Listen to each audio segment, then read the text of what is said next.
तैराकी पूरी करने के तुरंत बाद दोनों बहनों ने अचानक देखा कि स्विमिंग पूल की तली में एक बहुत बड़ा हीरे की अंगूठी पड़ी है। इस दृश्य को देखकर बड़ी बहन तुरंत लालच में आ जाती है। चारों ओर कोई नहीं देखता, वह पूल में कूद जाती है। इस बड़े हीरे को अपना बनाने की योजना बनाती है, लेकिन दुर्भाग्य से यह हीरा बहुत कसकर फंसा हुआ है और वह इसे निकालने में असमर्थ रहती है।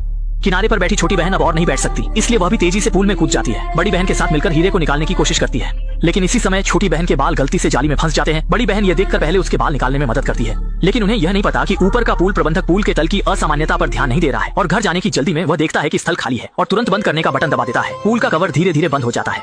पानी में बड़ी बहन को एहसास होता है कि स्थिति गंभीर है। वह छोटी बहन के बाल खींचने की पूरी कोशिश करती है ताकि जल्दी से किनारे पर पहुंच सके।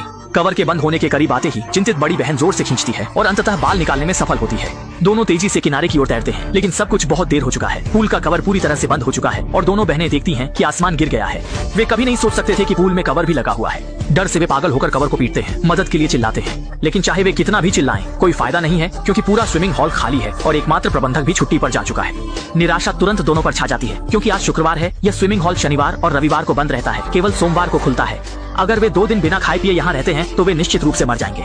थोड़ी देर शांत होने के बाद उन्होंने मिलकर कवर खोलने का फैसला किया, लेकिन यह तो निरर्थक कोशिश थी। छोटी बहन बड़ी बहन को लालच के लिए दोष देती है। हीरा उठाने की जिद के कारण ही वे इस मुसीबत में फंस गई, लेकिन बड़ी बहन मानती है कि यह छोटी बहन की गलती है। अगर वह भी पूल में नहीं कूदती तो दोनों कैसे फंस सकते थे।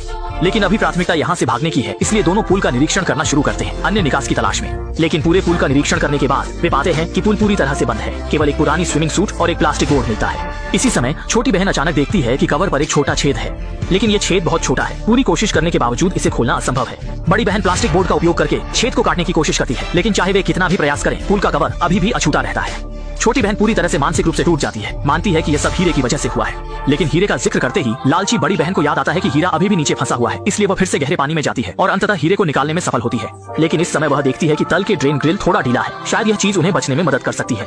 इसलिए वह पूरी ताकत से ग्रिल को खींचती है, लेकिन दुर्भाग्य से ग्रिल बहुत कसकर फंसा हुआ है और इसे निकालना असंभव है। मजबूरी में वह पानी की सतह पर लौटती है और छोटी बहन के साथ बचने की योजना पर चर्चा करती है। लेकिन इसी समय किनारे पर फोन बजता है। ये बड़ी बहन के बॉयफ्रेंड का फोन है। फोन को देखकर वे इसे उठाने में असमर्थ होते हैं और दोनों का दिल टूट जाता है। समय के एक एक पल के साथ रात का अंधेरा गहराने लगता है। पूल की रोशनी भी खुद ब खुद बुझ जाती है और अंधेरे में दोनों पूरी तरह निराशा में डूब जाते हैं। बॉयफ्रेंड लगातार फोन करता रहता है और सूरज की रोशनी के बिना पूल का पानी भी धीरे धीरे ठंडा हो जाता है। और भी बुरा यह है कि बड़ी बहन अचानक पीली पड़ जाती है और थकान और कमजोरी महसूस करती है।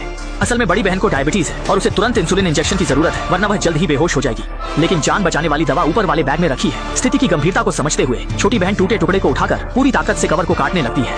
लेकिन इसी समय ऊपर से कुछ आवाजें आती हैं। पूल की रोशनी भी अचानक जल जाती है। असल में यह स्थल की सफाई करने वाली महिला है जो सफाई करने आई है। जीवन रक्षक को देखकर दोनों बहनें कवर को